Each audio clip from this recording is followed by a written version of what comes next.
بسم الله الرحمن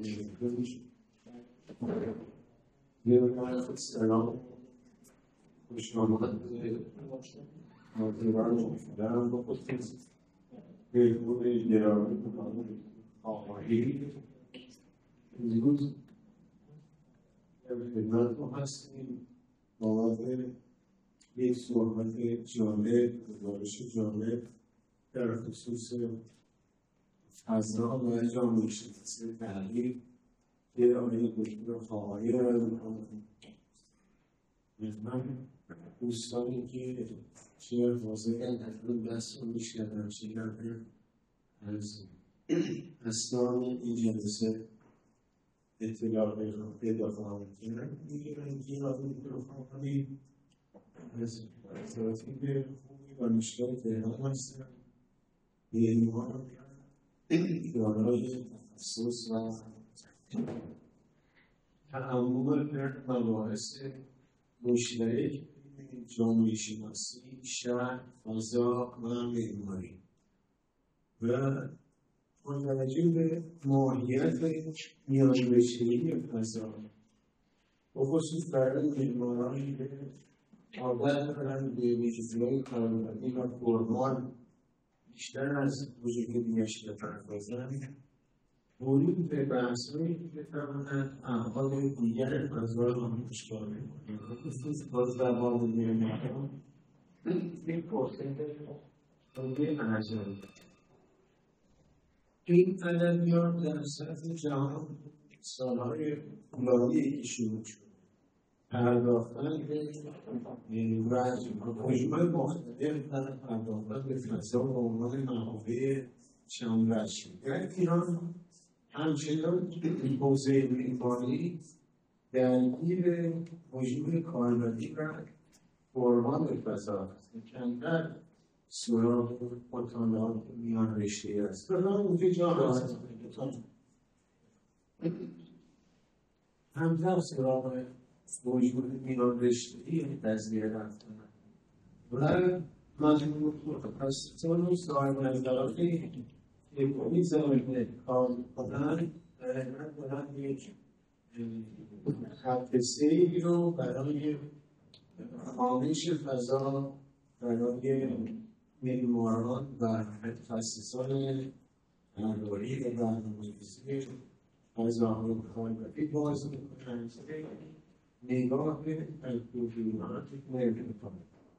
جناب آقای دکتر خواهانی از این جنس مثال فضا است. حتما شما با تحلیلات ایشون آشنایی دارید و مواد و مطالبی که از حوزه معماری و شهر و کاربرد اتخاذ می‌کنند و با خوانش جدید و خوانش چند رشته‌ای و مبتکی به مباحث جامعه شناسانه اینها رو دو مرتبه بازمانی می‌کنند برای کاربرد معماری. امروز هم در یک چنین بحث در اهمیتشان هستیم که عنوانش رو خود ایشون زحمت کشیدن و حقیقت عنوان فضا و جامعه شناسی تحلیل تعیین کردن که ما این بکنن مثلا یه 45 دقیقه‌ای خدمت می‌باشیم و دو مرتبه برگشت می‌کنیم. یعنی مجلسه یعنی از بکننده نشد. ما خدمت آقای دکتر هستیم و عنوان فضا و جامعه شناسی تحلیل. سلام عرض می‌کنم خدمت همه دوستان و تشکر می‌کنم از آقای دکتر منصوری و هم بابت مقدمه پر از لطفشون و هم که این فرصت رو من دادن که بتونم در مورد یک موضوع دیگه صحبت کنم. امیدوارم این صحبت‌ها بهانه‌ای باشه که با هم دیگه در مورد مسائلی که توی این ارائه مطرح میشه با هم دیگه صحبت کنیم. شاید بشه بگید که مسئله‌ای که امروز می‌خوایم مطرح کنیم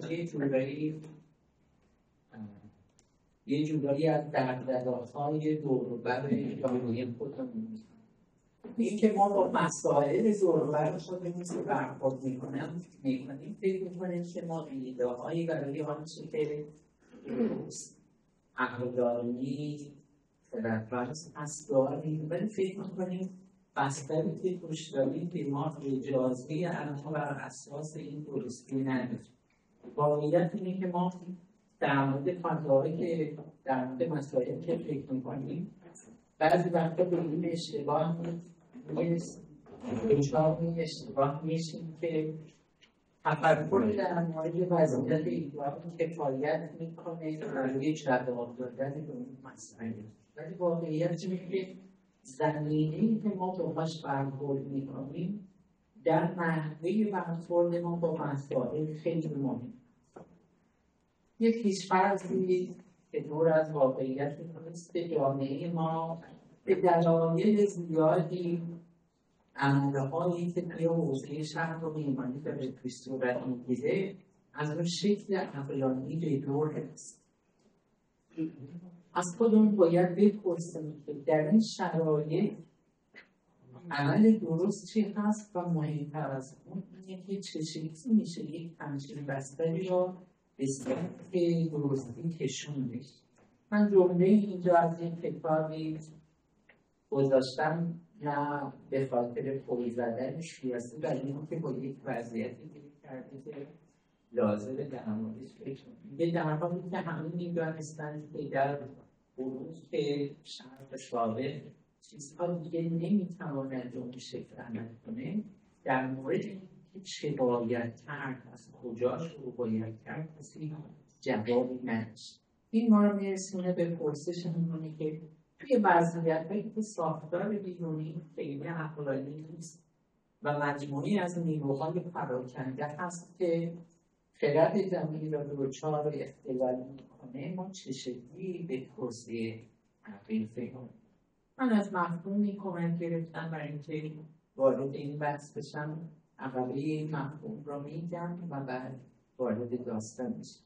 از ابتدای شکل‌گیری جامعه شناسی به عنوان یک رشته آکادمی که یک سری افرادی مثل دورکیم و وبر و اینا شناخته میشه، مسئله راسیونالیتی، عقلانیت عمل توی اجتماع مسئله کلیدی جامعه. دورکیم از تقسیم کار اجتماعی صحبت می‌کرد، وبر از ضرورت بوروکراسی برای تنظیم امور جمعی صحبت می‌کرد. پارسونز متعاقب وبر اومد این مسئله جامعه شناسی نظم اجتماعی را تو 4 بود: اقتصاد و سیاست و اجتماع و فرهنگ مطرح کرد و اینکه برای اینکه هر کدوم از این حوزه‌ها درست عمل کنن ما چه پیش نیازهایی احتیاج داریم و نحوه تعامل هر کدوم از اینها چیه. اینکه نقش آزادی و نظم خودانگیخته توی اقتصاد چی هست، اینکه توی فضای سیاسی ما به چه شکلی از بوروکراسی احتیاج داریم، اینکه نهادها اینستیتوشن‌ها برای شکل دادن فضای جمعی چجوری باید باشن و اینکه پابلیک اسپیس‌ها برای خودکار کردن فرهنگ چجوری باشه. پارسونز خیلی حرف زد که آدمایی مثل جفری الکساندر قضیه رو صحبت کردن، ولی دورکیم یک وضعیت جالبی رو پیش کشید، ایجانی که خودش بارها در مورد این وضعیت منظم و تنظیم امور اجتماعی حرف زد. اومد از سایه‌اش حرف زد، سایه جهان منظم به اسم آنونی. جهان آنونی جایی هست که توش فقط ناهنجاری به اسم فساد و اینا اتفاق نمیفته، جایی که شما با قیام به هنجار طرف هست. و یه حرف خیلی قشنگ مطرح می‌کنه، آدم‌ها توی این فضایی که هنجار وجود نداره، بازمون شیرازه‌شون گسیخته شده یا از اول صورت نظم یا تنظیم بالادستی وجود نداره، چگونه عمل و ایشون صحبت‌های حالا به غیر از این دو تا مقاله در مورد این صحبت نکردن، بعداً در مورد این وضعیت صحبت نکردن، ولی پارامترهایی برای وضعیت آنونیک مطرح کرد. این که توی جهان آنونیک نیروهای متعددی سربرم میکنند که به جای همکار کردن برای شکل دادن ساعت جمعی نیروهای میشن 10 برابر و انگار به جبری نگه داشتن موضوع خود شما با یک فضای پر از کشمکش و جنجال هست. الگوهای پیشا مدرن قلمرو قومیتی قلمرو شکل کردن، شکل دادن و حفاظت از منافع گروهی، منافع قومیتی شکل پیدا. توی این وضعیت بی‌امریخته سوژه ها مکانیزم های اخلاقی فرقی شکل میدن که ضد ساختار میشه. یعنی اصلا این جامعه آنومیک سوژه هایی که شکل میده به خاطر وضعیت ضد مدنی میشه، به منافع شخصیش از طریق تلاش های عجیب غریب فکر میکنه که چجوری این منافع ها به دست بیاره و حفظ کنه. اینجا من این چیزی نوشتم تا آنتی در خودش یک مسئله فضایی هست، چون ساختاری که توی یار شکلی جمعی توی فضای آنومیک شکل پیدا میکنه پر از حفره‌ها و شرایط عجیب غریب، فضای زیرزمینی شکل میگیره، فضای استثنایی برای حفاظت از منافع خاص شکل میگیره و یه خاصیتی داره توی فضاهای آنومیکی که تو شکل مدرن میگه بوروکراسی که برای تنظیم امور جمعی شکل پیدا کرده ابزاری برای هدایت منافع خاص به سمت گروه‌های خاص میشه. ببینید چه اتفاق میفته. این ساختاری که قرار حفاظت کنه از خیر جمعی صورت پیدا میکنه که توش اتفاقا غیر مدنی هست. آنومی یک واژه عامه که بین فضای فساد به معنای قانون‌شکنی‌های خرد تا فضای آشوب به عنوان بی‌نظمی مطلق را پوشش میده. تعریف‌های زیادی برای این کردن ولی دو حالت کلی آنومی به وجود میاد. یکی در غیاب قدرت یا مدیریت جمعی هست و اینکه الگوهای بست و الگوهای پیشا مدرن هست توی این جامعه. هنوز جامعه داره به شکل قومی قبیله‌ای یا شکل‌های بدوی اجتماع داره توی بستر مدرن شکل پیدا می‌کنه، ولی بعضی وقتا آنومی به خاطر حضور شکل قدرتی که جو ساختار جامعه را احتجاج میده و به اینکه این شکل قدرت جایگاه خودش را حفظ کنه. تفسیرهای زیادی از این شکل میشه برد، ولی توی جوامع یک شکل شبه سربودال بسته از قدرت شکل میگیره، دور خودش گروه‌های انگلی شکل میگیرن که بتونن از این قدرت استفاده کنن برای منافع شخصی خودشون. یک جامعه شکل شبه بوروکراتیک داره که پر از حفره‌ها و اینجور چیزا هست و به خاطر این ضرب ساختاری ما با بدنه اجتماعی فراموش شده طرفیم. جوامع روستایی، جوامع کارگری که حتی وارد این ساحت قانونی نمیشه. یه اتفاقی توی جهان آنومیک میفته. من مثالهایی که از وضعیت ایران زدم باید مراقب باشیم که این مفاهیم را یه دفعه اپلای نکنیم و بگیم خب مثلا اینجا آنومیکه و همه اون نتایج را مستقیم بگیریم. اینا ابزاری برای فکر کردن به وضعیت ها. یه خاصیت آنومی داره که درون دور باطن تغییر میفته. دور باطن بین ساختار و عملیات‌های اجتماعی. میری به عملیات‌ها میگی مثلا چرا درست کار نمی‌کنی، میگه ساختارها خرابه، سراغ ساختارها میری، اخلاق فردی را رفرنس میدن. وضعیت آنومی اینه که همیشه شما را وارد این دور باطن میاندازه. برای همین هیچ وقت انگار آدم نمیدونه از کجا باید شروع کنه که این وضعیت آنومیک را تغییر بده. دوتایی حکومت و مردم، دوتایی قانون و فرهنگ و اصلا نسبت کل و جز توی این وضعیت به هم میرسه. این جمله‌ای که به امیر کبیر نسبت میدن و این که من فکر میکردم که وزیر خوب میخواد ولی بعداً فهمیدم که ملت درست میخواد. این بازی بین سوژه و ساختار هست، بین بالا دست و پایین دست، بین کل و جزئی که انگار هر کدوم بخشیده حواله میدن برای خیلی. اینجا ما با یه وضعیتی طرفیم که انگار سوژه های درون وضعیت آنامیک به یک ناامیدی میرسن، نمیدونن باید چه کار کنن که تغییر بدن. آنامیک خودش را مستهلک میکنه چون نیروهایی تولید میکنه که در برابر هم هستن و نمیتونه یه سازمان کلی را مدیریت. آنامیک همیشه در وضعیت روانی متزلزل فاجعه هست. همیشه فکر میکنه این ساختار الانی که بخوام برسه و همه چیز از دست بده. و وجه منفی اینه که چون خودش توانایی تغییر رو از دست میده، در رویای یک نیروی بزرگی که بیاد اونا از دست اون چنبره چیزایی که درونش گرفتار شده نجات بده. برای همین همیشه در رویای فضای نیروی بیرونی که اون رو بیاد بکشه بیرون و نجات بده. ایدئال پرست میشه یک صورت کلی ایدئال را فکر میکنه ولی خودش سوژه رنگی هست که به خاطر عقلانیت معاش و کسب منافع باز تولید کننده همون آنومی میشه که میخواد ازش فرار کنه. و باید یادتون باشه که همین قضیه میگه که سوژه های اصلی توی وضعیت یا هستن توی وضعیت ساختارمند همیشه سوژه های پارتیزان آوانگارد اینجور چیزا به عنوان آرمانن.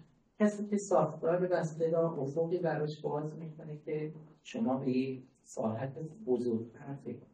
ولی واقعیت اینه که توی آنومی اون آوانگارد واقعی اون سوژه کسیه که بتونه یک نظمی یا بازتولید کنه و یک نظمی رو ازش محافظت کنه. یه قضیه هست، این رو اجازه بدید از دریچه یه جزء نچندان با مزه بگم. یه آقایی مریض میشه و میره پیش دکتر و دکتر بهش میگه هر هفته 2 بار ماهی بخور، هر روز پیسته بخور که حالا خوب بشه. میگه من اگه اینا رو داشتم که هیچ وقت مریض نمیشه. پیشنهاد دادن وضعیت ایدئال به کسی که توی یک وضعیت بدگیری کرده ضرورتاً کمک کردن به اون به تغییر نیست. به جای پیشنهاد دادن صورت‌های ایدئال به وضعیت آنومیک به عنوان راه حل، باید کمک کنید که این وضعیت آنومیک به یک سطح استیبل، به یک شکل خالی از عقلانیت برسه که بتونه به اون رادیه بالاتر فکر کنه. این وضعیت ما میخوایم تحت عنوان جامعه شناسی انتقالی در مورد این وضعیت بینابینی صحبت کنیم. چه شکلی میشه آنومی را کمک کرد که از اون چنبره‌ای که توش گیر کرده یه پای بیرون بذاره و بتونه حداقل‌هایی از عقلانیت را برای خودش بازتولید کنه. راه حلش برهم زدن این دور باطل بین جزء و کل است. میری سراغ جزء، میگه وای کل که خرابه، چه اهمیتی داره مثلا این کار را انجام بدیم. میری سراغ کل، میگه با این جزءهایی به هم ریخته، با این عناصر به هم ریخته که نمیشه کلی درسته. چه شکلی این دور را به هم بزنیم؟ اولین قضیه این هست که این آقای جفری الکساندر در موردش تحت عنوان آیکونی کانشسنس صحبت میکنه یا آگاهی آیکونی. جزئهایی که در صورت عملی بهشون نگاه کنه خیلی مهم نیستن ولی یک پیامد سمبولیک خیلی بزرگ داره. به جامعه آنومی میگه که اینجا داره یه اتفاق خوب، یک نظمی میفته و اینکه این وضعیت را روشن کنن، این تصویری که اینجا گذاشتم مربوط به سنگاپور میشه. سنگاپور توی بعد به شکل دادن اون انقلاب اقتصادیش وسط اون قوانین اقتصاد بازار که میداره یه جریمه خیلی وحشتناک برای آدامس بردن و انداختن که پیاده رو میشه. و از سال 92 خریدن و اصلا خوردن آدامس ممنوع میشه. آدم این وضعیت چقدر مسخره است. معمار سنگاپور گفته بود اگه ما بتونیم یک جزء به این خوردی رو مدیریت کنیم، نشون میده که جامعه ما آماده است برای پیاده کردن یک دیسیپلین بزرگتر. در یک رفتار خرد شما یک رزونانس سمبولیکی میده که به این جامعه میگه که داره یک اتفاق بزرگتر میفته. میگه این part of nations attempts at cementing an image of order and cleanliness. میگه نشانه از تلاش یک جامعه برای اینکه خواهان یک پروژکت کردن یک تصویر نظم و پاکی برای جامعه.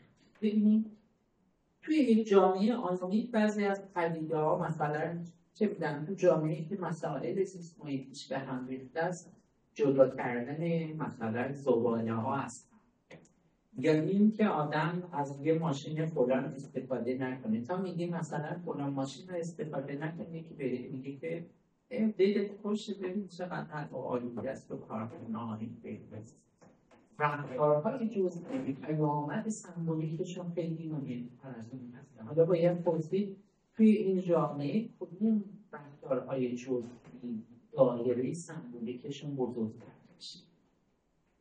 من مثالها رو تون میگم برای اینکه برسیم به مشاهده. توی وضعیت آنومیک آدم رویای کل درست را داره، رویایی که هیچ وقت اون آنومی به خاطر ساختار فشل اجتماعیش توان پیاده کردنش را نداره. یه چیزی که در عنوان تغییر تزریقی یا طب سوزنی اجتماعی میگن اینه که توی وضعیت‌های ناسالم شما یه فارین بادی به موجود متفاوت را تزریق می‌کنید.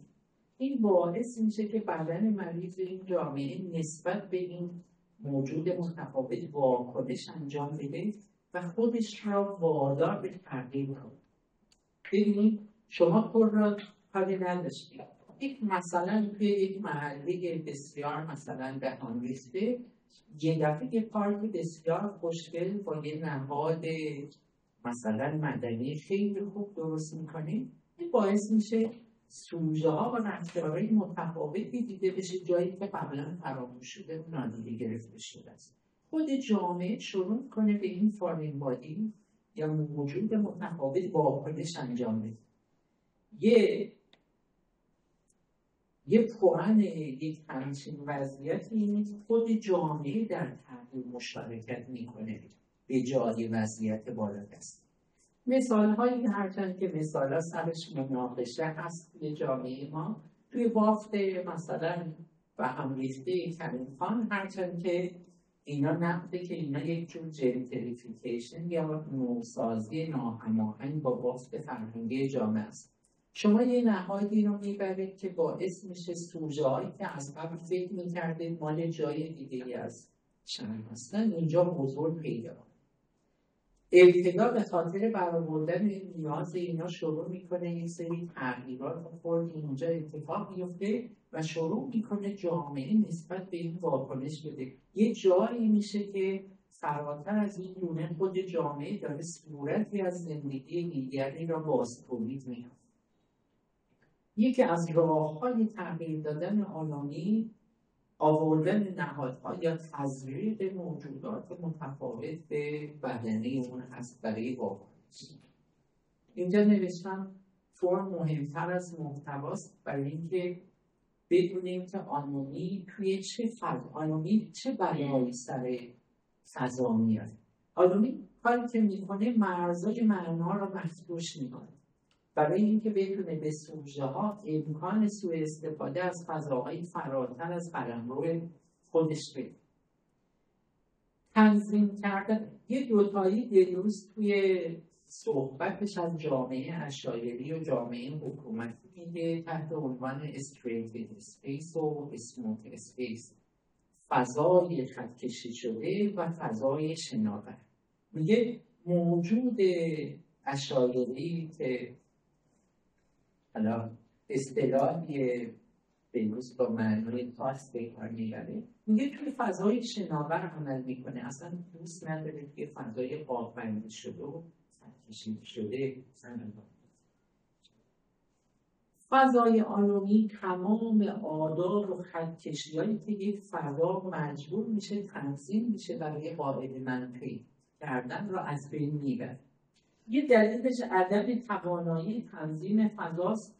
یه کلش هم اینه که اصلا دوست داره که فضا را خطکشیاش رو از بین ببره، چون فکر میکنه اونجا آزادی عمل داره. آداب فضا رو از بین میبره. شنیدید بلش کن، خیلی مهم نیست، تو حوصله داری، این چه کاریه داری انجام میده. شروع میکنه اون نهاد درست را یا لومش رو بزنه برای اینکه یه شکل مثلا فشلی بشه، برای اینکه بتونه توی اون شکل عملی که میخواد را پیدا کنه. و بعد ساختارهای پیچیده را تبدیلش میکنه به یه ماکت کمدی از اون چیز واقعی برای اینکه بتونه مدیریتش کنه. به اصطلاح طنزی من اینجا نوشتم آنومی به نیاز میکنه و اختراع تولید میکنه.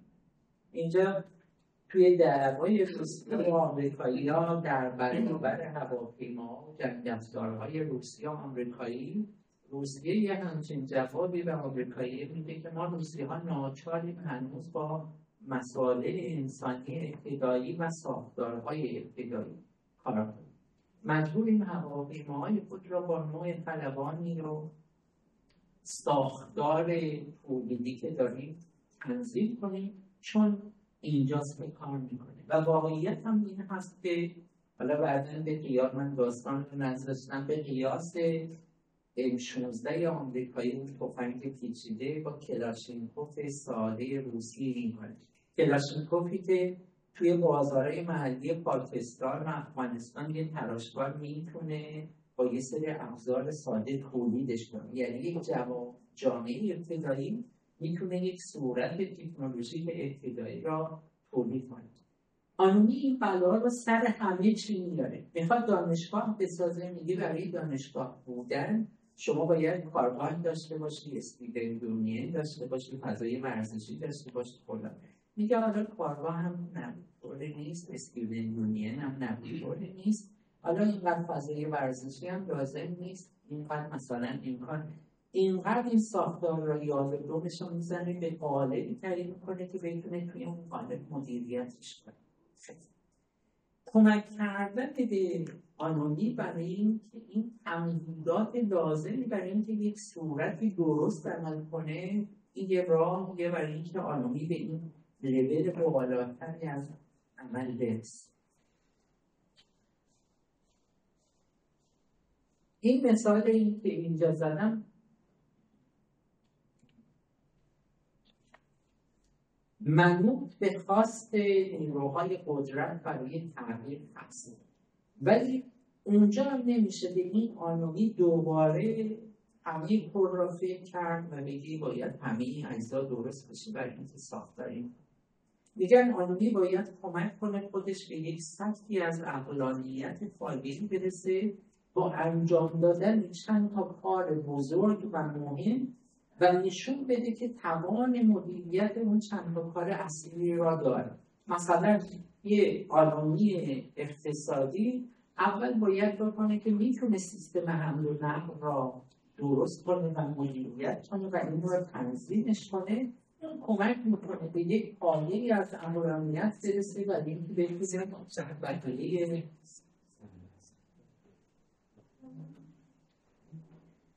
بقیه امور را هم مدیریت. میگن این جمله بگفتی هنرش نیست بگی. آنومی با این دیده ما انگار وضعیت کاملا منفی هست. میگن ساختار سوژه توی وضعیت‌های اجتماعی مثل یک ترازو عملی. به محض ضعف ساختار افراد یک جامعه آنومی تلاش میکنن که ضعف ساختار را با تلاش فردی خودشون جبران کنن. برای همین میگن تو جامعه آنومی شما با افراد چند گروهی طرفید و این افراد شروع میکنن با خودشون یک روابط آنارشیک به نامهای بدون نیروی مرکزی بین خودشون شکل بدن. برای همین توی آنومی میگن جوامع کرد آنارشیک بسیار کاران شروع میکنن شکل پیدا کنه. نهاد هنر توی آنومی فشله شروع میکنه گالری‌های کوچیک خصوصی به این هنرمندا شکل بگیره فضای فکری این جامعه به هم ریخته شروع میکنه چالش‌های خرد بسیار پر انرژی بین اینا شکل بگیره و میگن یکی از راه‌های تقویت آنومی پیدا کردن این الگوهای آنارشی، فهمیدن زبانشون و تقویت اوناست.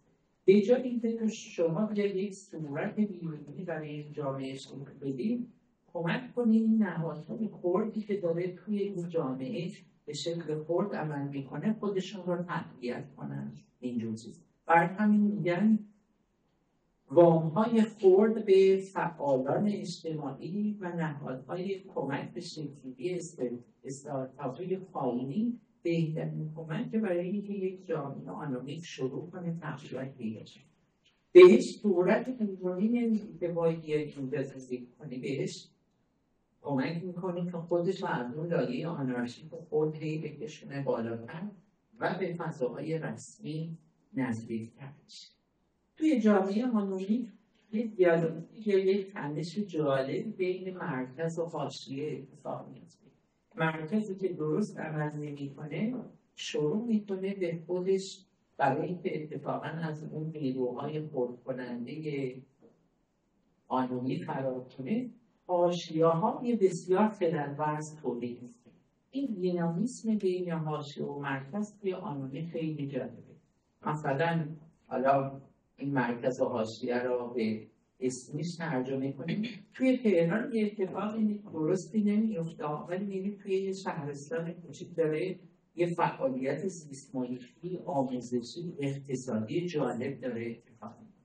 آنومی برای فرار کردن از پلشتی و نیروهای خردکننده مرکزش حاشیه‌هایی که می‌تونن یک آزادی به فرهنگ رو تولید می‌کنه که توی این حاشیه‌ها فعالیت‌های درست‌تری اتفاق می‌افته.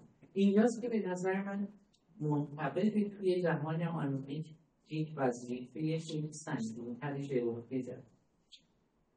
میگم منطبق توانایی دیدن رگه‌های طلا توی سنگ خارا و دیدن حاشیه‌های خردهای در معرض فراموشی داره. کسی که تو آنومیک کار می‌کنه به جای این برکشیدن و گفتن درست و غلطی باید ببینه رگه‌های زندگی داره کجا شکل پیدا میکنه و در مورد با اونا هدف تقویت اونا رو اومدنشون به مرکز کشوندنشون باید صحبت کنه. این جمله‌ای که اینجا از این آقای کیکسون نوشتم که آینده همکنون داره اتفاق میفته فقط به شکل عادلانه و روی پخش نشده. میگن همیشه اون وضعیت ایدئالی که شما به عنوان راه حل دارید جستجو میکنید همچون حرکت موجه سیاه روی سنگ تیره تو شب کار داره توی جاهای خردی اتفاق میفته. به جای فکر کردن تخیل در مورد یک بیرون عجیب غریبه شما میتونید به این خردها و حاشیه فکر کنید به عنوان جواب راه حل همون وضعیت. یه دوستی این را استعاری به کار می‌برد. ابوعلی سینا میگه که هیچ بیماری نیست که توی گیاهان اطراف همون شهر درمانش نباشه. حالا از این فکرهای عجیب.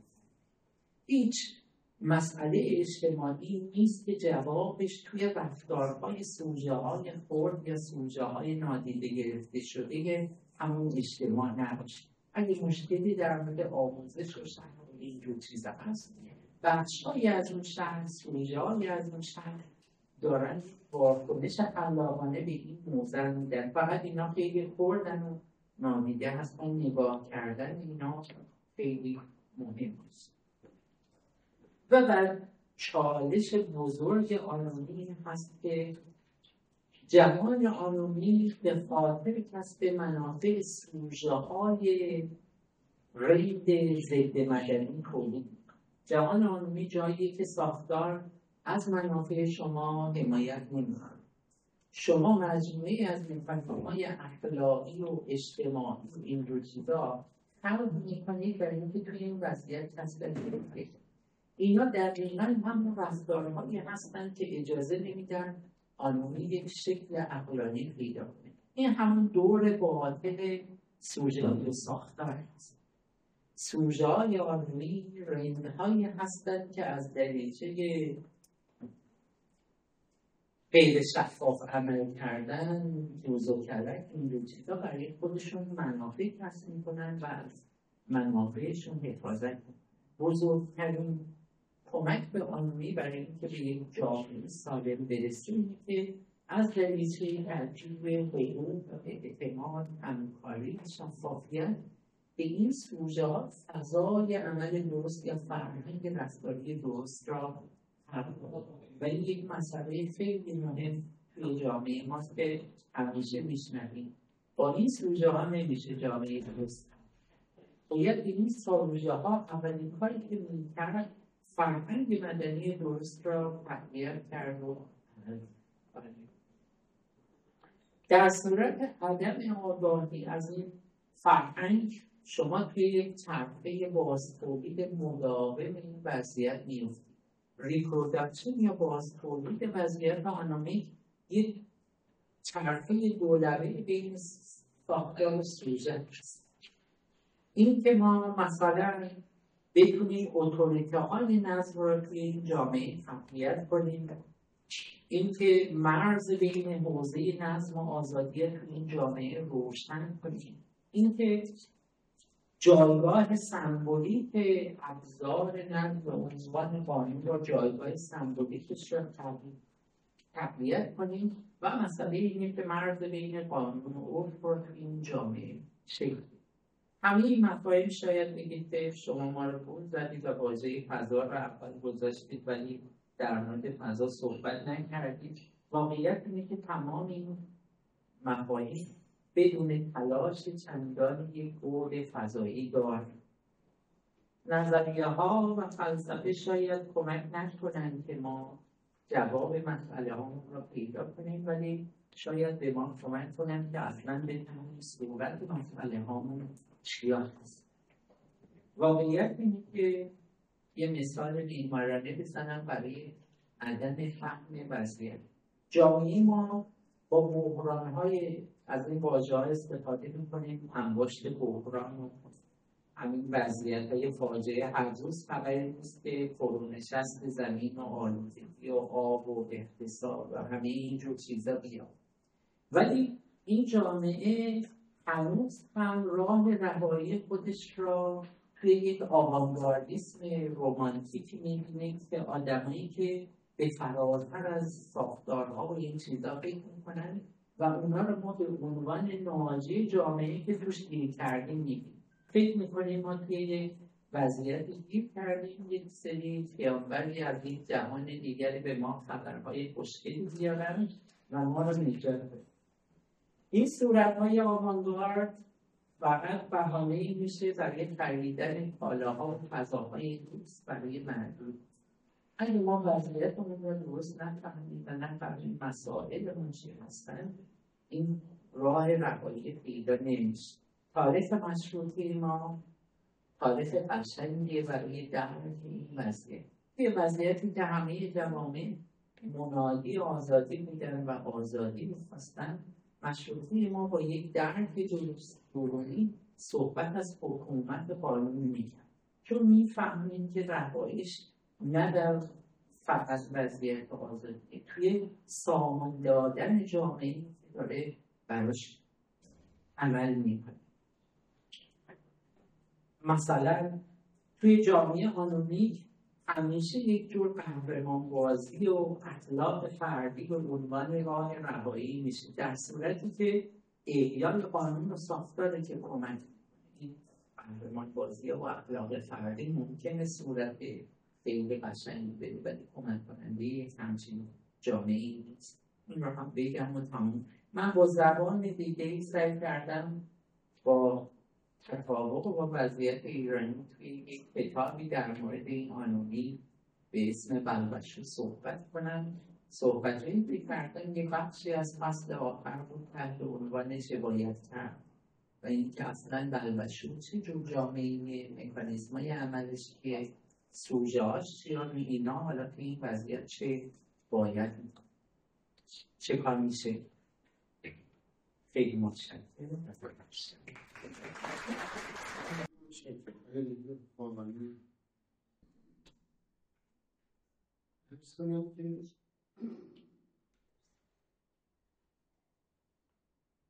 من از این جمله آخرتون تقریبا شروع میکنم بشم فکر میکردم که اوج داستان به جایی که میخواد وارد فضا بشه و شهر و معماری شما چه خواهید بود؟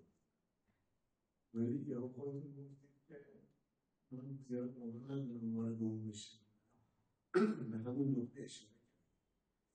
من میخوام با اجازه شما یکم این بحث مقدماتی رو که در دوران آنوری مطرح کردیم و مشخصات جامعه‌ای که دچار این قانونمندی هست، قانونمندی و آن بی‌نظمانه اختصاصی خودش این قول سروش نظم و ایشان نظم. این قاعده قانونی رو اگر ما مبنا قرار بدیم میخوام یک کمی برنامه‌ریزی این فضا شاید یک کمی صورتبندی کنیم فضا به دست آمده از این جامعه‌ای که قانونی درش رواج داره و بعد یک کمی اگر باز فرصت بکنیم در ادامه برسیم به اینکه چه باید کرد در برابر فضای قانونی. مبنایی رو که شما ترک کردید یه ساختار دو قطبی سوژه و ساختار برای قانونی گفتیم. یه عده کنشگر هستن که اینها طبعشون اینه که خارج از قاعده رفتار و ساختاری که در اثر ترویج و فعالیت و جریان این سوژه های خودمختار پدید میاد یه ساختار معیوبیه که قوانین و قواعد درش مراعات نمیشه.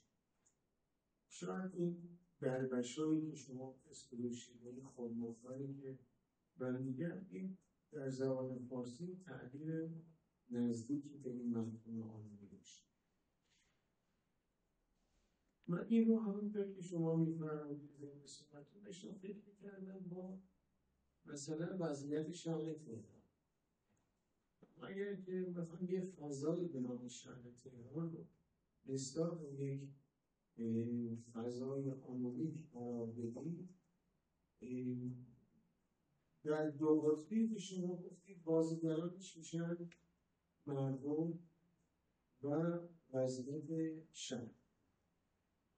در حالی که اینجا به نظر من میسه که ما در فضای عضو سوم با هم داریم. نمیدونم شما میگم سوژه در آرامانجوری کنید یه ساختار میدید من به تصمیم گیران و مدیران و کارگزاران این طبقه‌ای که نه محصول کنشی مردم هستن نه جزء مردم هستن اینها در حقیقت قانونمند میکنن مشروعیت میدن امکان اجرا ایجاد میکنن برای رفتارهای بی‌قاعده‌ای که سوژه از خودشون می‌گیرن منظورش هم میشه شهر. می‌خواد این مثلا اینا یه نقش مهمی دارن. اگر که اینها بسیار رفتارهای قاعدتاً این موضوعی ما که شهر و فضای شهر هست قاعده‌مندتر میشه. ما توی همه ابعاد و مشخصه‌های شهری دچار مشکل از آلودگی هوا بگیریم تا نمی‌دونم گرانی مسکن یا مثلا بحران فضاهای کافی برای زندگی اجتماعی تا همه این خاطراتی که این شهر به جامعه سفید داریم این محصول اون رفتارهای منتها وقتی که ما کارمون شکافی میکنیم میبینیم که اینطور نیستش که اون سوژه ها خیلی اختیار و اختیاری داشته باشه که چنین محصولی تولید کرده. اونها بازیگران یه بازی هستن که مثلا برگزار کننده این بازی مقصر هست. یعنی اگر که مثلا ما شهر تهران میشون گرفتاری ممکنی مثلا بافت فرسوده هست گرفتار خطر کشته شدن چند میلیون آدم در اثر زلزله هست، گرفتار مثلا آلودگی هست 200 چند در سال هوا مسموم میشه. خب وقتی ما دچار اینها هستیم ما اینها رو مستقیما اگر به سوژه نکنیم درسته که اینها رو دیگه از صبرانه ماشینایی مدرن ولی در حقیقت یه نظام این وسط اون نظام رو اینها خلق نکرد. اینها توی بازی غلط مجبور زندگی به گذران روزمره‌اش رو انجام بدن که اون محصول به دست. شاید توی دو قطبی که سوژه و ساختار هست و ساختیم این نقش تصمیم گیران و بازی کردن ها قابل تلقیه با هیچ کدوم از این دو نقش نباشه، چون سوژه وقتی چیز داره مثلا مسئولیت داره که اختیار داشته باشه. سوژه‌ای که مجبوره در فضای مسموم کنشگری بکنه انتظار نمیشه داشت که این رفتارهاش به مثلا مطابق حتی عقاید خودش باشه. زمینه نادرست. وقتی که فرض کنید مثلا در تهران حمل و نقل عمومی که یه ضرورتی برای حل مسئله آلودگی هوا هست از تعصب دست‌اندرکاران نادیده گرفته میشه، خب برای این کنشگرها برای سوژه‌ها که شهروندان باشن چاره جز نیست که با ماشین شخصیشون بیان برن، چاره جز نیست که با کرایه‌ای که 4 نفر میتونه سوار بکنه و حد تولید آلودگیش خیلی زیاده اینو انتخاب نکنه. این راه حلی نداره. وقتی که امکان ساخت و ساز نداره در شهر و هم با گرانی هم با محدودیت قوانین ساخت و ساز مواجهه می‌بینیم 50% بافت مسئول میشه ناپایداره. این رو ما چجوری میتونیم انتظار داشته باشیم شما بیاد مرحله نگاه کنید در حالی که اون بخش وسطی که قواعد و قوانین کارگزاران و تصمیم گیران هستن اونها زمین بازی رو تحمل.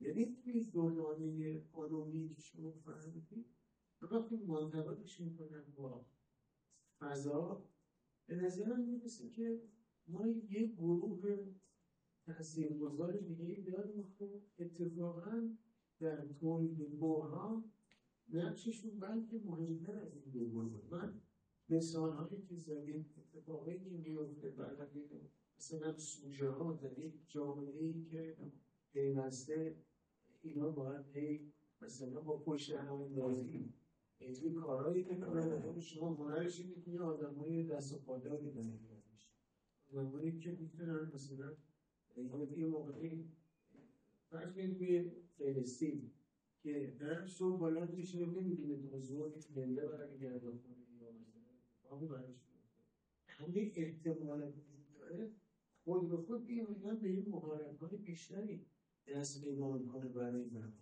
این اتفاق تو جوامع عالمی خب میاد ولی این بخش وسطی که برنامه‌ریز سیاست‌گذار تصمیم‌گیر و ریل‌گذاره ما این رو نمیتونیم در این فرآیند یه جوری مثلا نقشش رو نادیده بگیریم و بگیم تو این جامعه مثلا اون راه حلی هم که در ضمن صحبتتون گفتیم یه اقدامات پرفکت و کمالگرا در جامعه عمومی ممکنه اثرات مثبتی داشته باشه مثلا قصه آدام سلیمان‌پور یه سنگاپور این مثلا ممکنه تبدیل بشه به یه سنگاپوری برای رفاه برای مدیریت اتفاقات بالاتر. ولی در جامعه‌ای که اساس و قاعده توسط در حقیقت مدیران سیستم و برگزار کنندگان قواعد شهر و فضا داره اینجوری به گیراه میره. ما تو این دورانی سوژی و شاید شاید این ندیدیم هم تحلیل درستی از اتفاقی ببینیم، هم این که راحت باید بگیریم که در از این صحبت هایی که ما چکار کنیم که سجلی دیمیسو 100 روز نمانه آموده داشته باشیم 50 روز این کمش رو میکنیم. برای این کار ما باید بتونیم جنگی از واقعیت استعداد. حالا من همونجوری که درست کردم در ادامه فرمایش شما که بیشتر چارچوب نظریه رو بحث بخواهید توضیح داد، سعی کردم یه ذره بگم مثال واقعیت و ببینیم که اون نقش هایی که شما اونجا شمرده چجوری ما بتونیم توی دنیای حرفه‌ای که حوزه کاری ما هست این رو انطباق. به نظر میرسه که ما دوباره رسیدیم سر اول داستان که همین رو به بار بگیم که یعنی ما بودیم اون مثالایی از آدم نهادهایی که زدید رو من اسمشو گذاشته بودم ساختار و سوژه های معلوم که محصول این وضعیت میشهشن.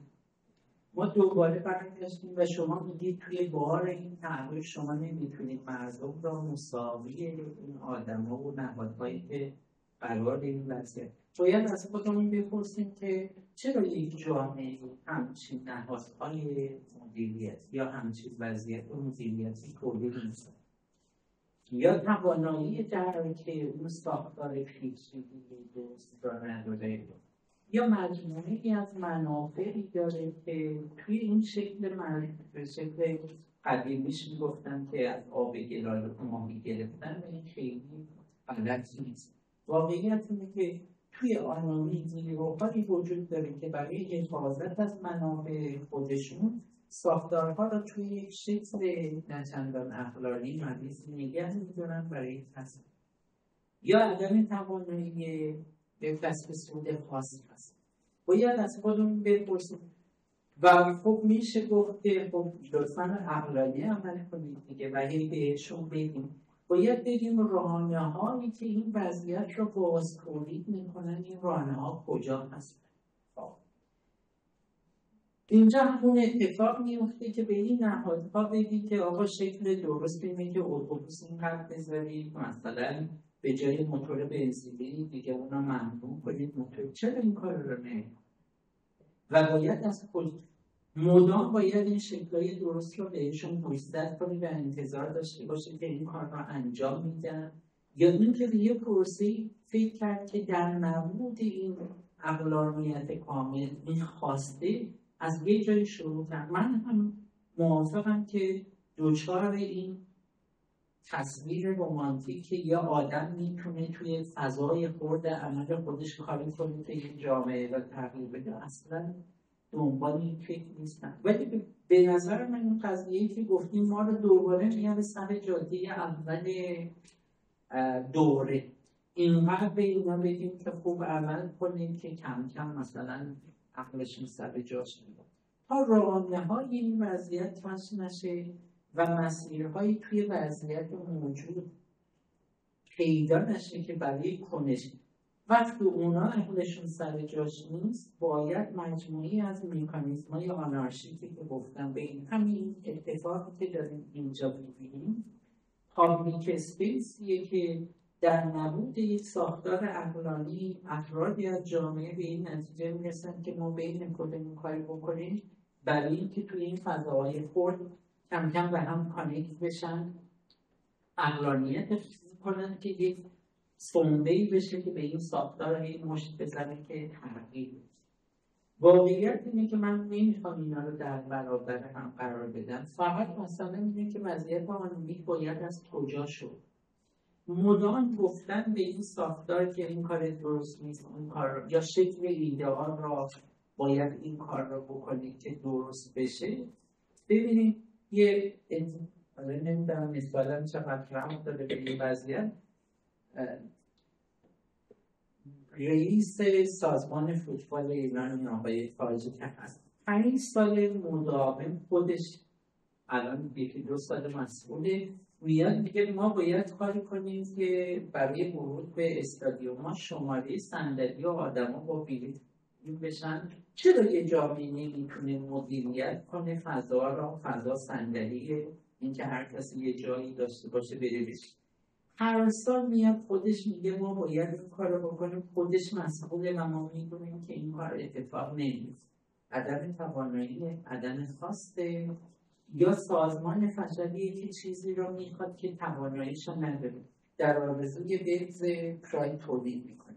یک همچین جامعه این نقاط شروع تغییرش کجا میتونه باشه؟ همه مسئله‌ای که من میگم این قضیه هست. واقعیت اینه سازمان‌های هنری جامعه ما برای دهه‌ها تعطیل بودن. نهادهای بزرگی مثل کانون پرورش فکری کودکان، موزه هنرهای معاصر، فستیوال‌های مدنی، این جامعه توی این وضعیت غیاب شروع کرده توی شکل‌های خوردی گالری‌های کوچیکی شکل میده و بین خودش یک روابط غیر رسمی، یعنی این جامعه دیگه که اینجا نمیتونم کار کنم، فضاهای آلترناتیو عمل میکنه برای اینکه این رشد پیدا کنه، بتونه این رو به آگاهی در بیاره.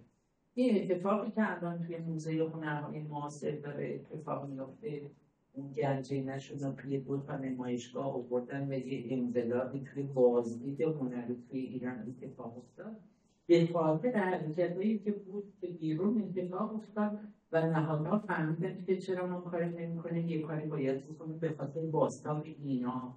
وگرنه اگه از اول بهشون میگفت که باید تو همچین گنجینه‌ای داری این کارو بکن این کارو بکن، هیچ وقت انجام نداره.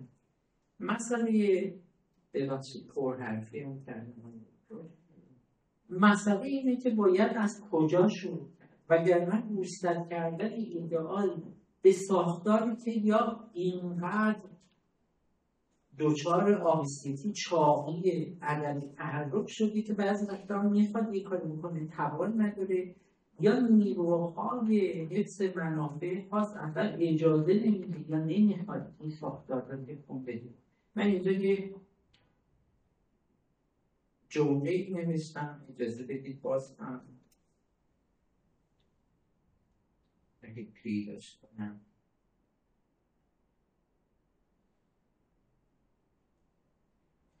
به محض حرکت به سمت عقلانیت و نظم بی‌طرف اجتماعی، مکانیسم محافظه‌کار منافع خاص در جهان آنی فعال میشن که اجازه ندارن عقلانیت درست شکل بگیره یا ساختارها درست بشه.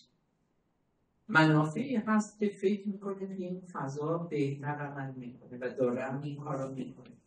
راه زنده موندن در نگه داشتن این ساختار توی شکل فشل خودش هست و بدترین مسئله جهان آنونیک اینه که این دور را به عنوان تقدیرش قبول میکنه و هیچ کاری نمیتونه. نمیدونم چقدر معطوف به دغدغه بود که مطرح کردید. دوستان که من فکر میکنم که این راحل ضمنی که شما در حال این جمله آخر از حرکت بسیم اولیان مکانیزم‌های آنونیم که منافع نامشروع دارن، اینا برایتر در مانع باشه.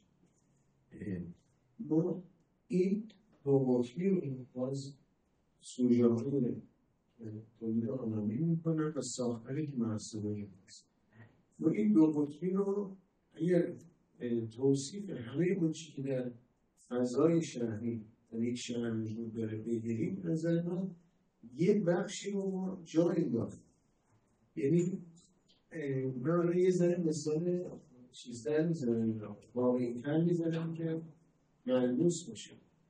ببینید در ماجرای طرح جامعه تهران، این طرح جامعه تهران که مدیریت میکنه فضای شهرها، همه چی از آلودگی هوا تا قیمت گران مسکن تا نمیدونم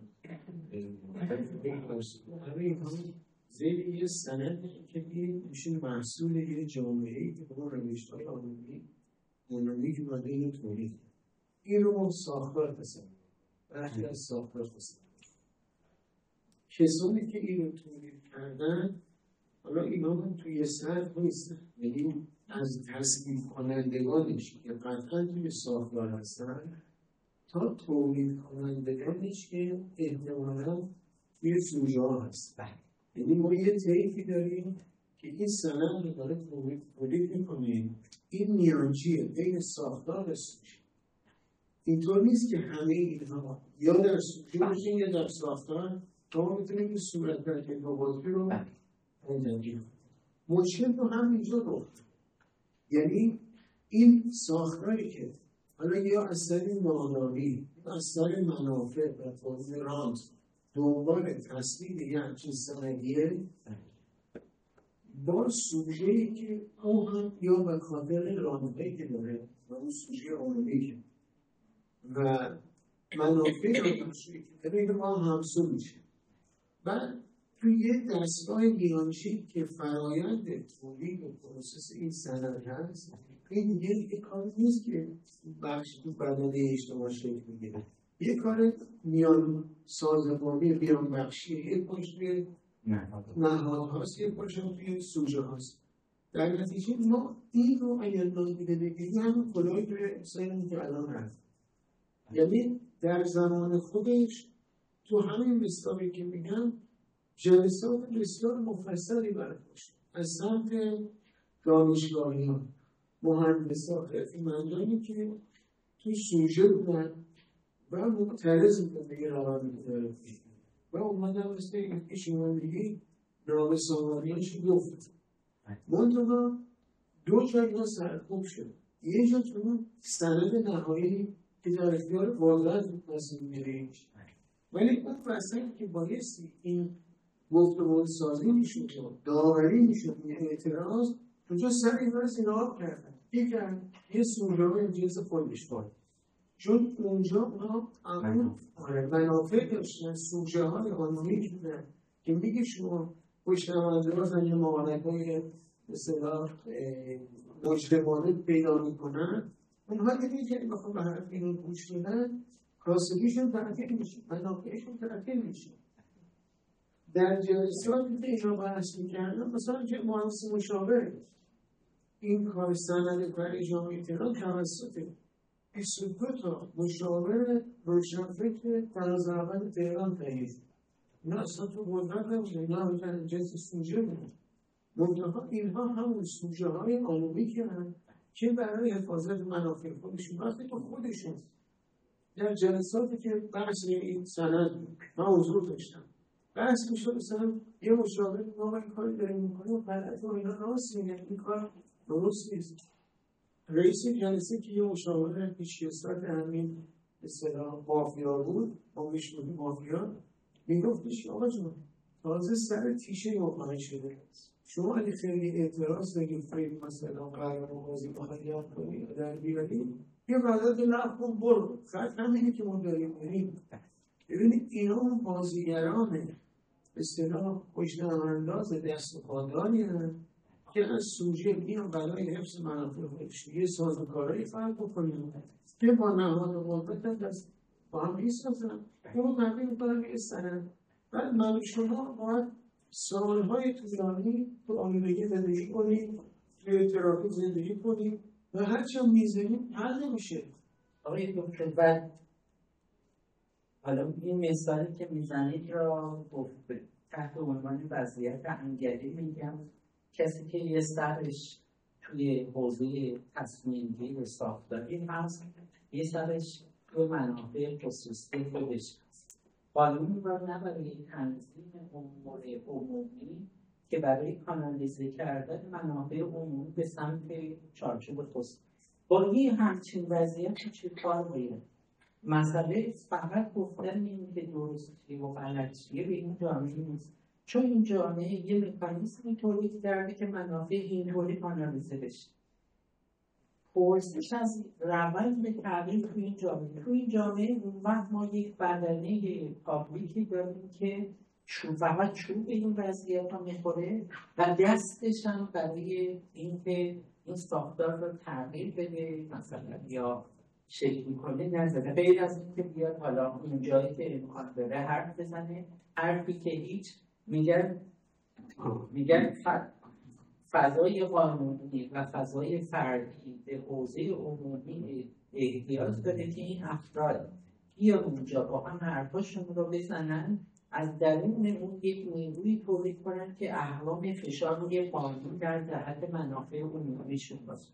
توی این جامعه با قطع شدن حوزه عمومی و اون دسترسی اون سنبه به فضای قانون، شما میتونید به فضاهای خصوصی کن به هر توضیح در این میگن توی جامعه آنومیک سوژه برزننده تولید میشه، چون میدونه چیزا درست نیست ولی دسترسی هم برای تبلیغ عموم نداره، فقط میشه که در مورد مسائلش حرف بزنه.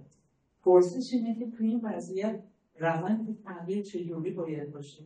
شما میگید اونم دسترسیش توی منابع خصوصیش هست و آنومی خودش را به شکل زیادی بازتولید میکنه. میگن آنومی به یک وضعیت تصویر کننده‌ای میرسه که دیگه اصلا میگن به خود روزمرهش بوم تکونش نمیده، خیالش راحته که این مکانیزمی که راه انداخته برای مدیریت جامعه قرار نیست با بر زدن این یا اعتراض اون تغییر. روند تغییر توی این همچین جامعه چجوری نیست؟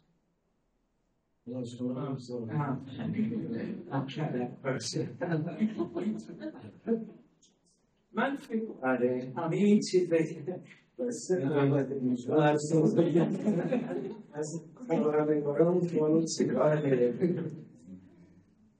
به نظر من تنها جواب، نه اینکه من اینجا نشستم به عنوان کسی که برهم زدن رابطه جزء و خود توی این وضعیت، این وضعیت آنومی که اگه میخواست سرعقل بیاد و قانون را به عنوان دریچه خیلی عمومی ببینه نه تنظیم منافع خاص خودش، این کار رو دارد کرده. چه شکلی مسئله اینه که توی این وضعیت چه شکلی از این دور ها بیرون بگذاره، یعنی این دور را باز تولیدش نمید. این چیزایی که من تحت عنوان عمل خوردی که با رزونانس سمبولیک بزرگ هست، تضریب یک موجودیت ناهمگن. ببینید مثلا توی آموزش یه اتفاقی میفته، حالا نمیخوام در دفاع از شکل‌های خاصی از آموزش پرورش ما مدارس ما بسیار ناکارآمد میشه.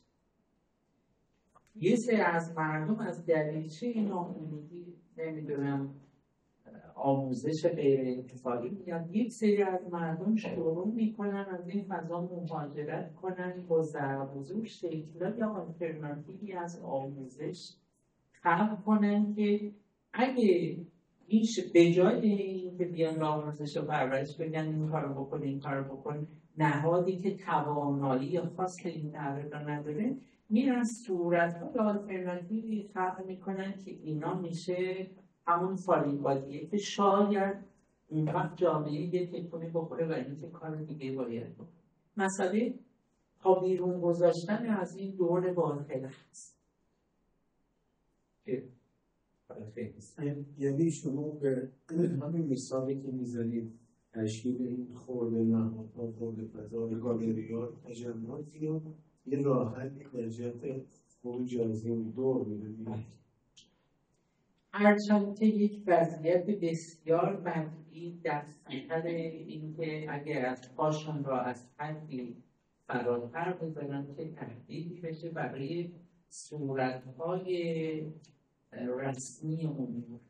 مثالی که میگم چون مثال دیگه‌ای به ذهنم نمیرسه حالا ضرورتاً، این فستیوال کوچه که اتفاق افتاد و توی بوشهر باعث شده که یک فعالیت فرهنگی شکل بگیره و از بوشهری‌ها که سوال می‌کنیم چقدر تغییر بزرگی حتی روی مرمت شهر و نهادهایی که توی شهر شکل می‌گیره و ایمیلی که داره از اون شهر تولید میشه. به نظر می‌رسه این فستیوال یه جایی حس میشه که در برابر الگوهای رسمی فعالیت فرهنگی تهدید خود به خود شروع میکنه صداهایی بر نقشش و این نوع چیزا میشه. این فستیوال کوچه مصداقی از همون تنش بین حاشیه و مرکز هست. فستیوال کوچه راحت نمیتونست توی تهران این دو چیزا اتفاق بیفته، میره توی حاشیه شکل میگیره. توی یکی از شهرستانهای اصفهان چند تا شاعر جمع میشن و دور هم شبشه میزنه. بعد از 20 سال توی تایتل این جمع می‌نویسه بزرگترین رویداد ادبی کشور و وقتی اینا میگه به خاطر خود بزرگبینی نیست، به خاطر آدمایی میان و کارایی که میکنن. چند تا آدم توی حاشیه یک کاری میکنن، اینجا چه اتفاقی میفته؟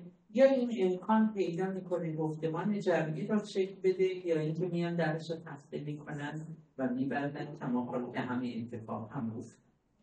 ولی شکل دادن این دینامیزم برهم زننده رابطه جزء و کل تنها راهی میشه که این جامعه آنومیک خودش رو تغییر بده. چون جامعه آنومیک با یه پارادوکسی طرفه، نیاز به تغییری داره جایی که خواست و تمایلش وجود نداره یا توانش وجود نداره، برای همین میفته توی چرخه بسته.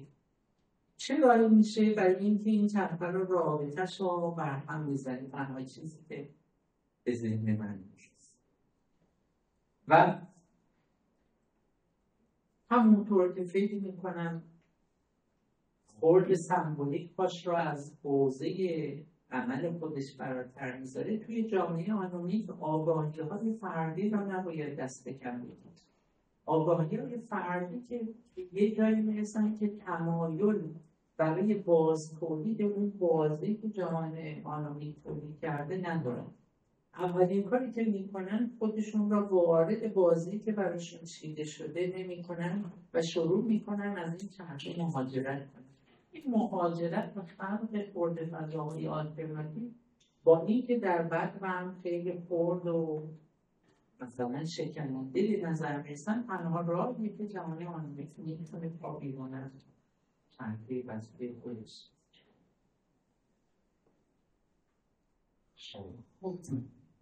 اگر بتونم یک کمی از دوستان خاصه یک پرسیدم.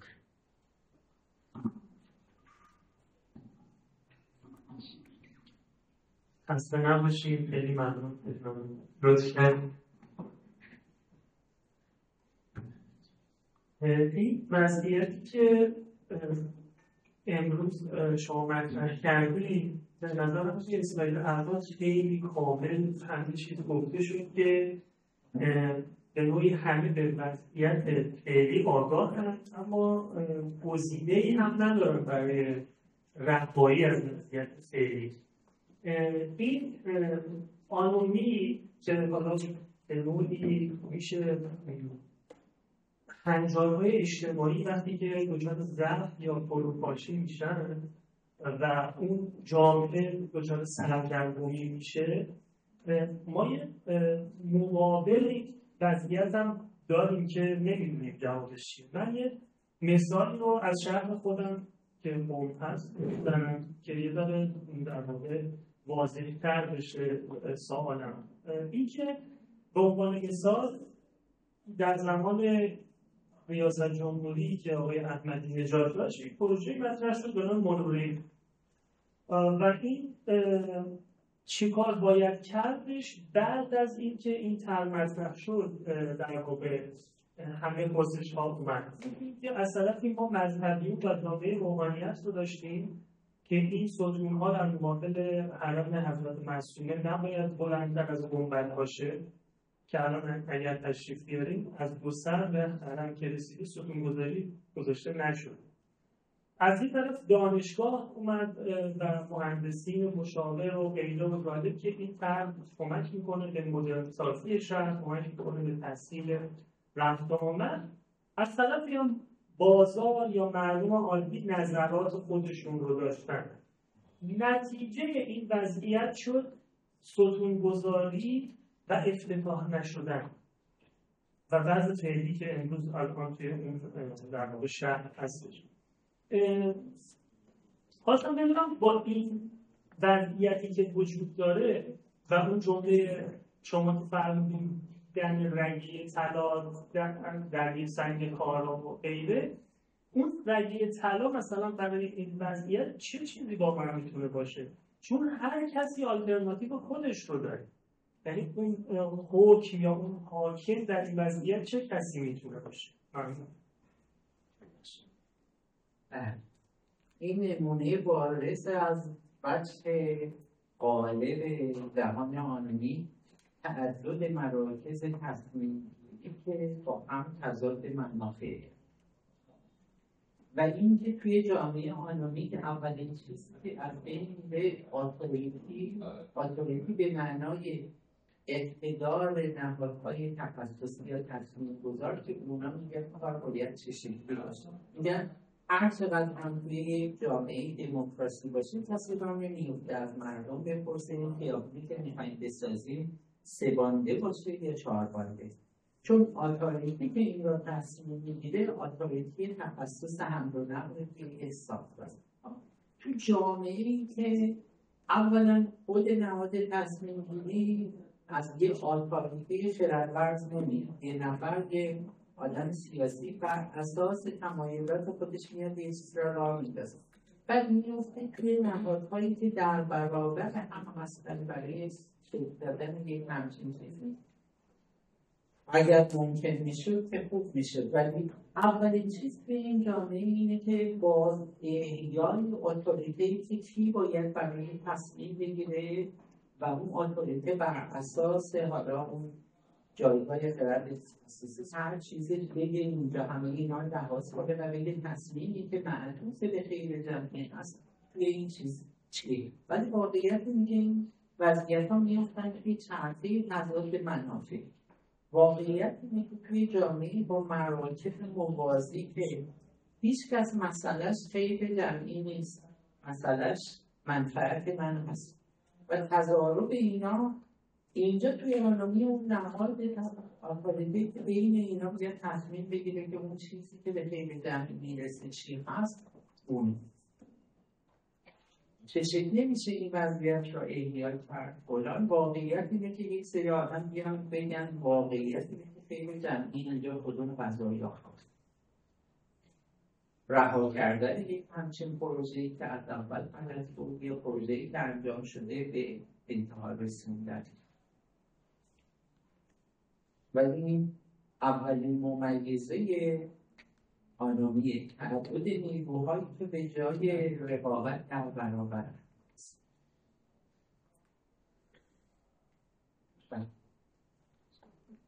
سلام. من یه سوال خاموش شد. خاموشه. سلام خیلی ممنون. من یه سوالی داشتم اینه که اگر فرض کنیم که جامعه قدرت جهت تشکیل و بی توجه به اون لایه قدرتی که وجود داره یا و کار خودش رو خورده کوچک انجام بدن، گرچه خود این چک گرفتن خورده کوچک یه مقابله با اون در واقع لایه فساد و اون ساختاری هست که ما داریم راجبش حرف می‌زنیم. اگه اون کار خودش رو اون لایه خورد اون جزیره‌های کوچیک کار خودش رو انجام بده و اون نقطه‌های فسادی که آقای دکتر هم گفتن امکان داره که از اون نفع ببرن و اونها رو هم نادیده بگیریم. یعنی که من فکر کنم همین جزیره خود باز بیاد خودش جزیره خود بسازه که اونها رو منکوب بکنه. اگر اونها رو هم نادیده بگیریم به نظر شما اون لایه قدرت اون ساختار چه جوری نتیجه این اتفاق خوب این جزیره‌های خوب که دارن تولیدهای فرهنگی خوب انجام میدن رو چجوری باش برخورد میکنه؟ 2 حالت وجود داره. یا اینکه میاد مصادر این محصول میکنه و خودش رو گسترش میده و وقتی این کار رو بکنه آیا ما همین خورده چه کمک نکردیم به اینکه مثلا یک قدرتی بیاد؟ حالا درسته این قدرتی که دارن کار خودش رو انجام میدن ولی در مقابله با اون لایه بزرگ فساد به هر حال ناتوان، یعنی به نظر میرسه که ناتوان باشن. خورد این قدرتی با اون لایه چی باید باشه که اون رو هم بزرگ نکنه و در واقع اون قیامی که علیه اون ساختار کرده به نتیجه منطقی برسه.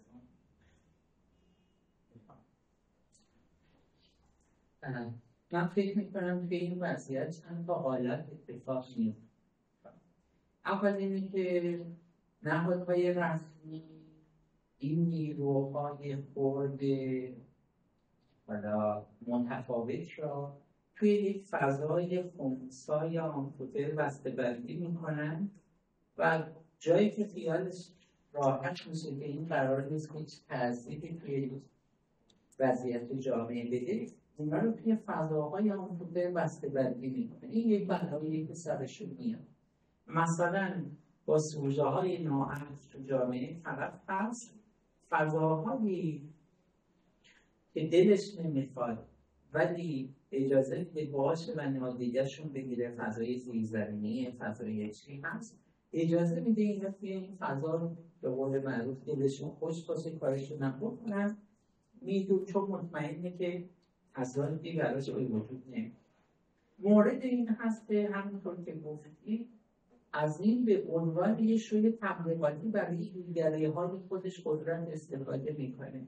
از یک طرف سینما را مثلا سانسور میکنه اینجور چیزا، از یک طرف با همون سینمایی که مخالفه جوایزشون اینجور چیزا را به عنوان فضای فعال هنری خودش تبلیغ میکنه. اما یه جای دیگه هست که بزرگ شدن این نیروهای فورد وارد یک تعارض منافع با نیروهای قدرت میشه. اینجاست که این نیروهای فورد و این دو چیزا به خاطر همبستگی درونیشون این دو چیزا یک توان فرسایشی تأثیر و عمل پیدا میکنن که میگن اول از دست عوض‌زبانه میشه، بعدا سرکوبت میکنه، بعدا نادیدت میگیره، بعدا مجبور میشه تو رو قبول. شروع میکنه اینا به یک استکاک فوردی روی این ساختار تبدیل بشه که فضای خودش را بزرگتر کنه و فضاهایی در جامعه تسکیل کنه. این اونجاییه که اگه اتفاق میفته درست اتفاق میفته، ولی این قضیه رو داریم. فضاهای آمفیتری که شما بسته‌بندی میکنن، حالا مثالی که به ذهنم میاد خیلی مثال شاید معطوف به این مسئله نباشه، توی جامعه‌ای که پابلیک اسپیس وجود نداشت، سوژه‌های ایرانی ابتدا از فضاهای تجاری به عنوان فضای تفریح جمعی استفاده می‌کردن. بعداً کافه‌ها شروع کرد شکل پیدا کرد. واقعیت اینه که کافه‌ها نه به عنوان یک فضایی که جامعی یا الگوی رسمی قدرت به عنوان فضاهای پابلیک قبولش داشته باشه، ولی فکر میکنه این کافه ها جایی هستن که یک سری سوژه هایی که مطلوب نگاه بالا دست نیستن میرن اونجا تفریح خورد، یه جمع خوردی دارن، اینا رو میگه یک فضایی که توان تاثیر روی شکل رسمی جامعی نداره. نمیخاطرش نادیده‌اش میگیره که اونجا باشه مثلا اینجور چیز. ولی از یه جایی اینا اینقدر رشد پیدا میکنن که شروع میکنن صورت‌های مدنی متفاوت فرق کنن، صورت‌های فرهنگی فرق کنن. اینجاست که شروع میکنه استکاک شکل. شاید یه برداشت ایدئالیستی از تغییر بدی جامعه هست، ولی فکر میکنم تنها جاییه که این نیروها میتونن کم جامعه رو یا سهم حیات فرهنگی اجتماعی و قانونی را از نهادهای بلوش‌ساز هسته شد. دیگه از دوستان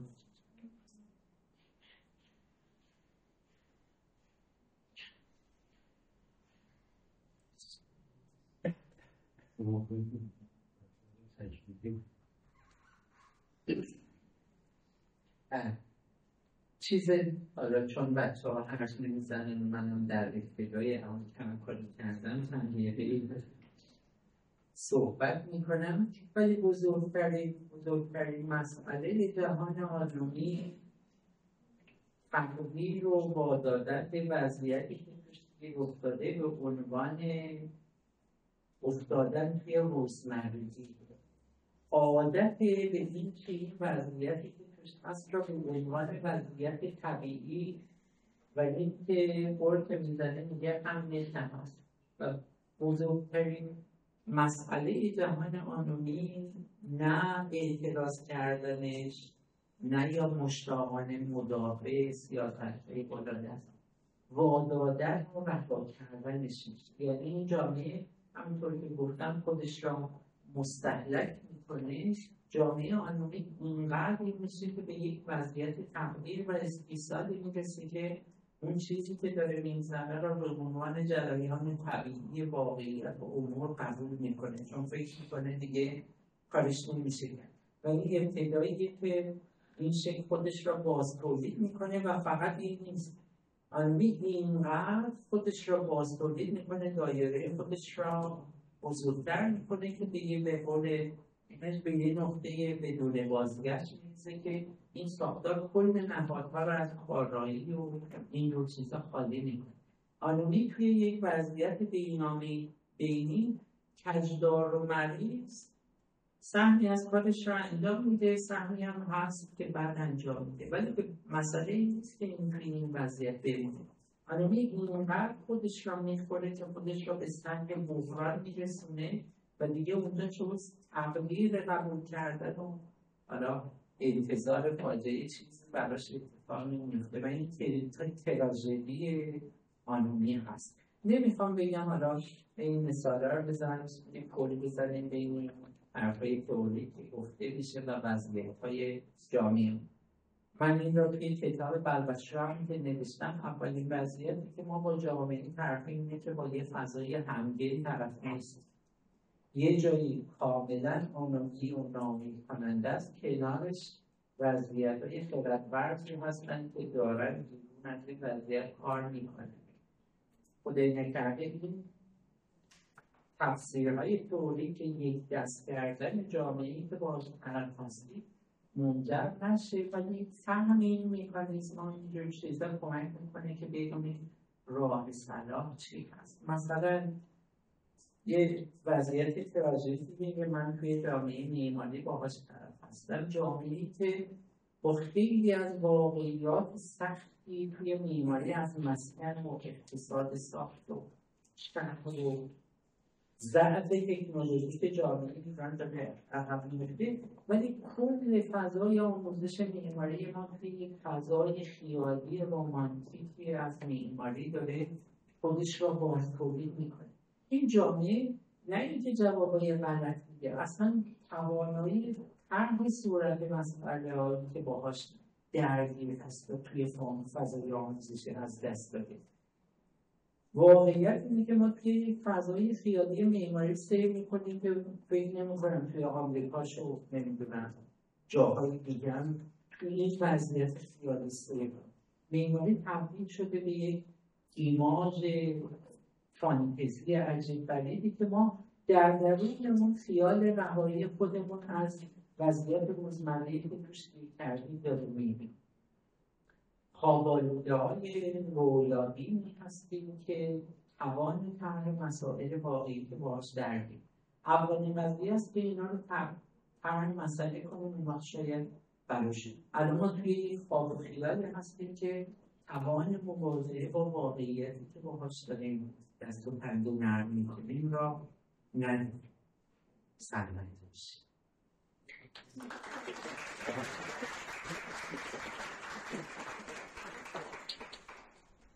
خیلی متشکرم از همون دوستان حاضر خصوصا دیگه خوابانی و مدیران خوبی که ارائه کردن. در ذهن من سوال درست شد برای نقد زدن از مباحث نظری جامعه‌شناسی به حوزه فضا این کار پیچیده پیش میاد. یعنی اینجوری که انطباق تناظر یک به یک میان گزاره‌های حوزه علوم انسانی و جامعه شناسی، روانشناسی و سایر حوزه‌های مرتبط امکان پذیر نیست. با مسائل فضا ما بایستی یک حد واسط و یک ابزار واسط اختراع کنیم که ما چگونه میتوانیم مثل بحث مثلا خارج از زمان نگید بد نیست این شکل گرایی که سنت گرایی میکنم در جریان هست دیگه برای اشکال توی معماری معانی ذاتی خارج میشه. مثلا میگم نمیتونم گنبد سمبل توحیده و اصلا معنای توحید داره. بنابراین ما اگر میخوایم یه نوعی توحید داشته باشیم بایستی گنبد استفاده. یعنی در حوزه فلسفه در اینکه من بگم توحیده اصل فلسفی به نام کثرت در وحده یا وحدت در کثرت رو معنا قرار میدن. بعد میان این گزاره کاملا فلسفی که فهمش و خانشش فلسفه یک جنس دیگری است، این رو میرن در حوزه کاربرد و فضا میگن مابرزایی میشه گنبد. ما این اشتباه رو متوجه نشیم میگیم خب اگر تو نظر درسته که این کسرت در وحدت و وحدت در کسرت اصل متعالی است، پس گنبد آدم میکنه متعالی است. از برو متعالی که نمیشه پرهیز. در حالی که این نتیجه تناظر مشکل ایجاد میکنه. ما احتیاج داریم برای اعمال قواعد فلسفی در حوزه فضا معماری شهر، دیگه فضا میکنه اهم یک ابزار واسطه داشته باشیم. نمیتونیم علمان قواعد حوزه دیگر رو ترجمه کنیم اینطور. کما اینکه مثلا داستان یوسف و زلیخا که تو قرآن نوشته اگر اینو بخوان تصویر سازی کنن میشه پورنوگرافی. ما نمیتونیم که اون رو تو حوزه نقاشی سرایت کنیم، ولی در حوزه ادبیات کاملا شدنش. یعنی اقتضاعات هر حوزه دانشی مربوط به خودشی و اگر ما میخوایم منتقل بکنیم حتما بایستی به طریق متناسب این احتمال و این استفاده صورت بگیریم. الان ما فرمایش از شما در مورد تبیین یک جهان آمدی، ما میتونیم ریشه های جامعه شناسانه نابسامانی های فضایی که باور ما میبینیم رو با حد حدس بزنیم. اما برای تطبیق اینها و بعد پیدا کردن چه باید کرد هنوز محتاجیم که این دستگاه واسط پیدا میشه و ما بتونیم در حوزه فضا ببینیم که اون جامعه آموزی چجوری اثرگذاره و این راحت‌ها چجوری ممکنه. در حال خیلی بحث جذاب و خوب و به روزی و نشانه مورد استفاده همه قرار میگیره. باز از شما تشکر می‌کنم. زحمت کشیدید تشکر آوردید. یک مضمون مختصر هم هست که من دوستان هست یه برگشت و سرکاری که از گرد می‌سریم و ما سنو بحث خیلی متشکر هستم.